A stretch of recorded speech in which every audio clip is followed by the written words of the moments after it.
MP হওয়ার পরে হাসনাত আব্দুল্লাহ ব্যবসায়ীদের উপর জুলুম করতেছে, এটা আপনাদের একটা অভিযোগ। চলুন আগে ভিডিও দেখি, তারপরে বিশ্লেষণ করি ইনশাআল্লাহ।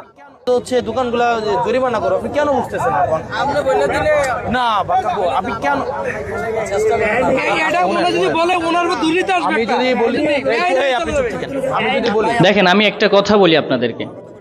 এখন আপনারা যে ব্যবসায়ীদেরকে দেখতেছেন, এরা রাস্তা দখল করে বসছে। আমরা যখন শহরের দিকে যাই, আমরা দেখি যে রাস্তা দখল করে একদল ব্যবসায়ী দোকানপাট নিয়ে বসে থাকে, যাদের কারণে আমাদের যানজটে অনেক ভোগান্তি পোহাতে হয়। যার কারণে হাসনাত আব্দুল্লাহর উদ্যোগটাকে আমি স্বাগতম জানাই। এটা সত্যিকার অর্থেই ভালো। এখন যারা কুটুক্তি মহলের যারা আছেন, যারা একে হাসনাত আব্দুল্লাহকে সহ্য করতে পারেন না, বিরোধী দল, তারা তো বলবেই এটা। এখন একজনের ব্যাপারে ধরেন 10টি দোকান রাস্তা বন্ধ করে বসছে, 10 জনেরই কিন্তু ভাই পরিবার আছে। হ্যাঁ, মানবতা অবশ্যই দেখাতে হবে, কিন্তু আপনাদের 10 জনকে মানবতা দেখাতে গিয়ে এদিকের থেকে যে হাজার হাজার যাত্রীদের ভোগান্তি পোহাতে হচ্ছে, এটাও তো উচিত নয়, তাই না? এখন 10 জনের থেকে তো 1000-এর সংখ্যা বেশি। আগে আমার রাস্তা ক্লিয়ার রাখতে হবে, মানুষের ভোগান্তি কমাতে হবে, এদেরকেও মানবতা দেখাতে হবে। এখন আপনারা যারা হাসনাত আব্দুল্লাহর ব্যাপারে এরকম ভাবে মিথ্যাচার করতেছেন, আমি আপনাদের জন্য আল্লাহর কাছে হেদায়েতের দোয়া চাই। দেখেন তারপরে কি করে। কাকু, এই কারণে আমি একটা সুন্দর একটা সেটেলমেন্ট যেন একটা মার্কেট যদি এখানে রাখেন প্রত্যেকটা রোডে আমার এরকম এমপি পাওয়া ভাগ্যের ব্যাপার। দেবিদ্দার এরকম এমপি যে পেয়েছেন আপনারা, এটা ভাগ্যের ব্যাপার। তো আপনি যদি মমিন ভাই আপনারা যদি এভাবে অনড় থাকেন, আমার জন্য ডিফিকাল্ট। বাজার পরিচিত করানোর দায়িত্ব আমার, ওই বাজারে কাস্টমার পাঠানোর দায়িত্ব আমার।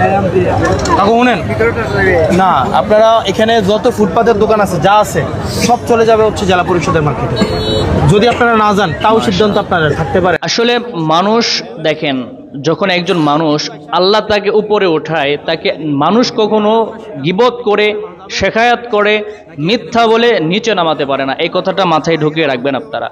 আপনারা যেভাবে হাসনাত আব্দুল্লাহর বিরুদ্ধে লেখালেখি শুরু করেছেন, যেভাবে অপপ্রচার শুরু করেছেন, কোনো কাজেই আসবে না। আপনারা যত তার বিরোধিতা করবেন, যত অপপ্রচার করবেন, দেখবেন যে আল্লাহ তার মর্যাদা উঁচু করবে, আরো বাড়ায়া দিবে, আরো বলন্দ করে দিবে, আপনাদেরকে জাতির সামনে লাঞ্ছিত করে ছাড়বে ইনশাআল্লাহ। হাসনাত আব্দুল্লাহ এটা কুমিল্লা দেবিদ্দার মানুষের জন্য আমি বলি যে এটা একটা ভাগ্য পরিবর্তনের একজন মাধ্যম।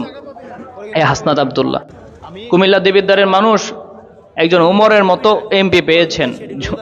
ওমরের মতো যদিও বলি, ওমর রাদিয়াল্লাহু তাআলা আনহুর মতো তো হতে পারবে না, কিছুটা নিতে পারবে।